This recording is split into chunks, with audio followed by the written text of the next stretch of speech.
This is a paper use गरेपछि रद्दीमा जान्छ, but why does this paper have so much power?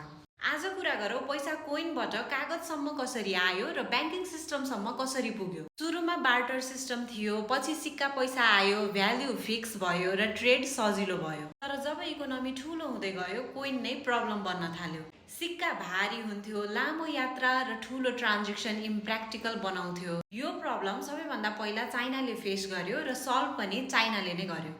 ट्याङ र song डाइनेस्टीको बेला trade massive स्केलमा हुन्थ्यो। मर्चेन्टहरूले सिक्का डिपोजिट गरेर कागज रिसिप्ट युज गर्न थाले। बिस्तारै स्टेटले यो सिस्टम एडप्ट गर्यो र गभर्नमेन्टले पेपर मनी जारी गर्यो। चाइनाले क्लियर गर्यो भ्यालु पेपरमा होइन ट्रस्ट र अथोरिटीमा हुन्छ।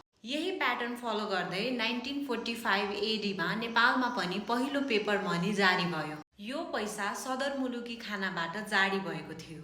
त्यति बेलाको नोट्समा अहिले जस्तो एनआरबी गभर्नरको होइन कि खजान्चीको सिग्नेचर हुन्थ्यो। कागजको पैसा त कन्भेनियन्ट भयो, तर नयाँ प्रब्लम सुरु भयो। जति धेरै पैसा छाप्यो भ्यालु त्यति नै कम हुँदै आउने, जसलाई हामी इन्फ्लेसन भन्छौँ। रेकर्ड र कन्ट्रोल नभए पैसाले ग्रोथ होइन कियोस ल्याउँछ।